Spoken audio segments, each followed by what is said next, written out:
Good morning everyone. কি খবৰ আপোনালোকৰ আশা কৰিছো বহুত বেছি ভালে আছে সুখী হৈ আছে আৰু সুস্থ হৈ আছে বুলি আপোনালোক সকলোকে পুনৰবাৰ মই মোৰ অন্য এটা ভিডিঅলে স্বাগতম জনাইছো আজি দুদিন মান ধৰি মই ভিডিঅ দিব পৰা নাছিলো মোৰ গাটো অকণমান ভাল নাছিল মানে কি হৈছে জানেনে ঘৰ সদায় খাৰু তথাপিতো ঘৰটোত ইমান বেছি ধুলি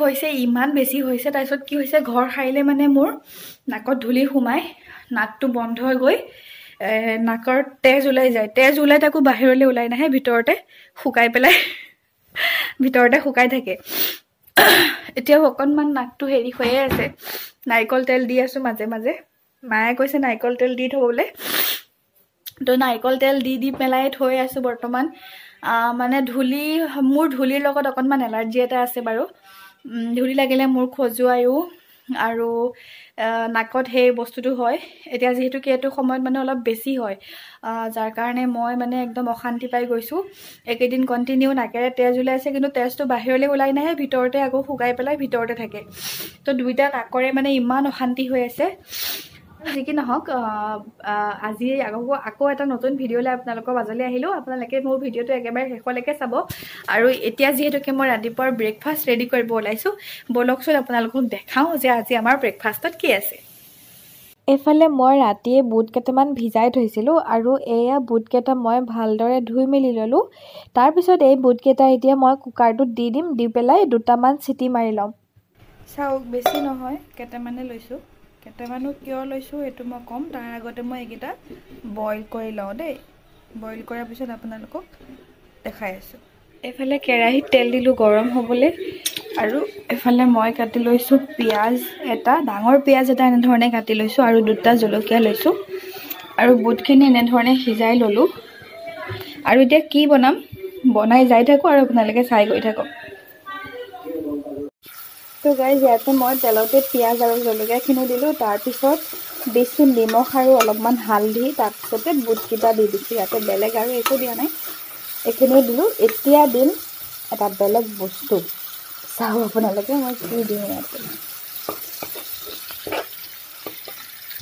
এইটো কমাই লওঁ এইফালে এয়া দেখিছেনে এয়া হৈছে ৰাতিৰ অলপমান ভাত আছিলে তো ভাতখিনি মানে বোলো কি কৰোঁ কি বনাওঁনে এনেধৰণে সেইকাৰণে ভাজি দিলোঁ আৰু এনেধৰণে খাই পাইছেনে আপোনালোকে ক'ব এনেধৰণে যদি ৰাতিৰ ভাত থাকে তেতিয়াহ'লে এনেকৈ বনাই খাব পাৰিব মই এইখিনি ভালদৰে লৰাই লওঁ তাৰপিছত আপোনালোকক দেখাম চাওক ৰেডি হৈ গ'ল দেখিবলৈ বাৰু ভাত ভজা নিচিনা ফ্ৰাইড ৰাইচ কিন্তু অসমীয়াত ক'ব গ'লে ভাত ভাজাই হয় কিন্তু দেখিবলৈ বাৰু ভাত ভাজা নিচিনা লাগিছেনে একদমেই লগা নাই কিবা এটা বিৰাট ধুনীয়া লাগিছে আৰু এনেকৈ আপোনালোকে ট্ৰাই কৰিব পাৰিব কেতিয়াবা মানে একো নাথাকিলে এনেধৰণেও খাব পাৰি দিয়কচোন তো মই এইখিনি আব্বাহঁতক দি লওঁ আব্বা যাবলৈ ওলাইছে যিহেতুকে তো আপোনালোকক পিছত লগ পাই আছোঁ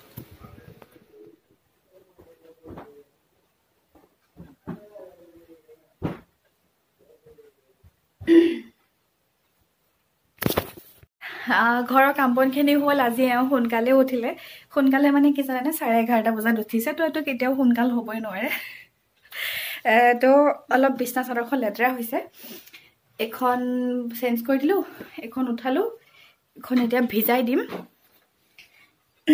ভিজাই দি পেলাই তাৰপিছত ধুই দিম আৰু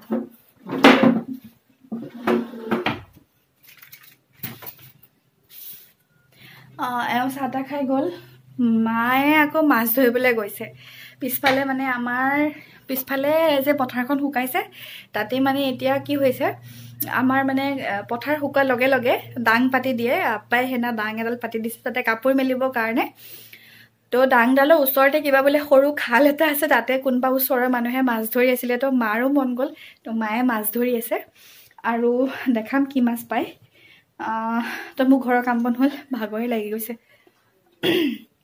লাইটটো বন্ধ কৰি লওঁ ঘৰৰ কাম বন হ'ল ধোৱা আপোনালোকে ঘৰৰ কোনটো কাম কৰি বেছি বেয়া পায় মই ঘৰ সাৰি চবতকৈ বেছি বেয়া পাওঁ কিন্তু উপায় নাই মায়ে ৰাতিপুৱা এবাৰ সাৰি দিছিলে, কিন্তু তথাপি মাৰ সাৰা আৰু মোৰ সাৰা, তো মই এতিয়া এবাৰ ভালকৈ সাৰি দিম, সাৰি মেলি গা ধুবলৈ যাম। তো চাই থাকিব আগলৈ। পাইছে চাওক, এইকেইটা হৈছে মায়ে পোৱা মাছ। এইকেইটা হৈছে সৰু সৰু, মানে এইকেইটা সৰু মাছ, এইকেইটা মোক চাটনি কৰিব দিছে। আজি নকৰোঁ চাগে, যেতিয়া কৰিম তেতিয়া দেখাম দেই।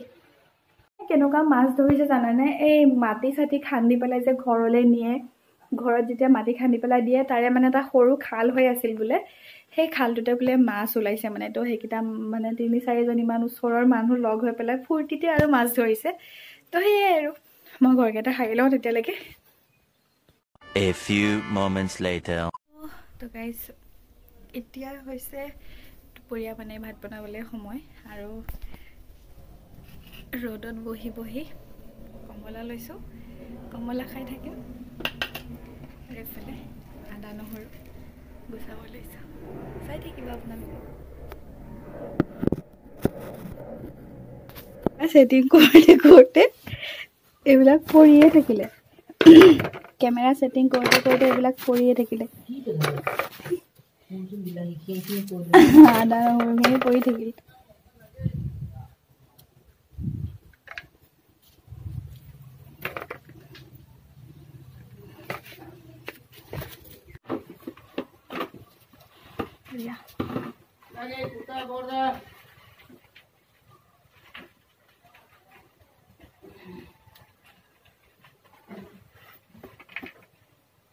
কমলা খাব আব্বা?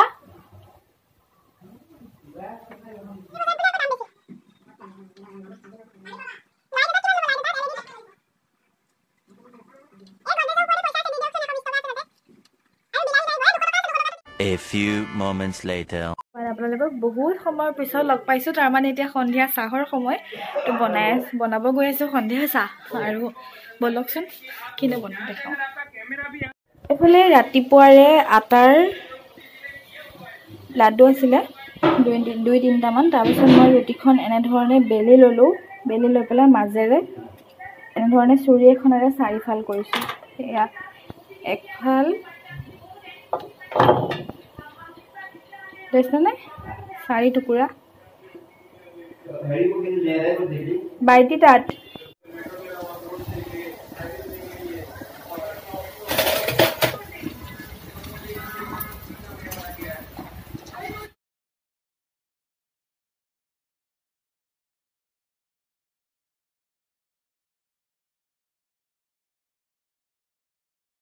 A few moments later. ইফালে বাল্টিতে অলপমান নিমখ লৈছোঁ, ধৰিব পাৰিছে নে নাজানো। ৰাতিপুৱা যেতিয়া ৰুটিৰ লাডু থাকে মই থৈ দিওঁ, আৰু এনেধৰণে সন্ধিয়া মানে চাহৰ লগত মই বনাই দিওঁ কেতিয়াবা, তো এটা চাহৰ নাস্তা হৈ যায়। আৰু ইফালে পানী গৰম দিছোঁ, হৈছে পানীখিনি বাকি লওঁ এতিয়া।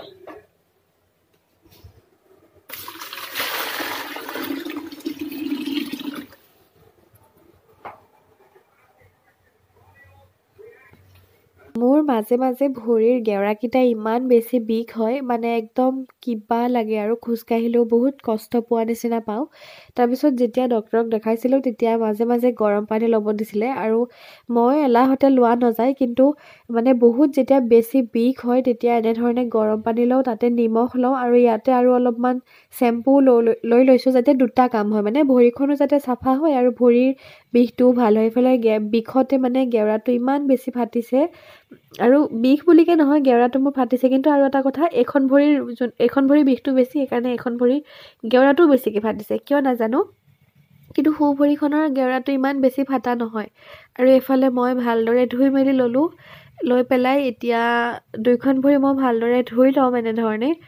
চাওকচোন ইমান বেছি ফাটি গৈছে ভৰিখনৰ গেউৰাটো, আৰু এইখন বাওঁ ভৰিখনৰ গেউৰাটো ইমান বেছি বিষ হৈছে নহয়। 2খন ভৰি ভালকৈ ধুই মেলি ল'লোঁ, আৰু মানে ভৰিকেইখন ধুইছোঁ একেবাৰে ভাত পানী খাই মেলি বিচনাত অহাৰ সময়ত, মানে বিচনাত উঠাৰ আগে আগে ভৰিকেইখন ধুই ল'লোঁ, ভালকৈ মুচি ল'লোঁ।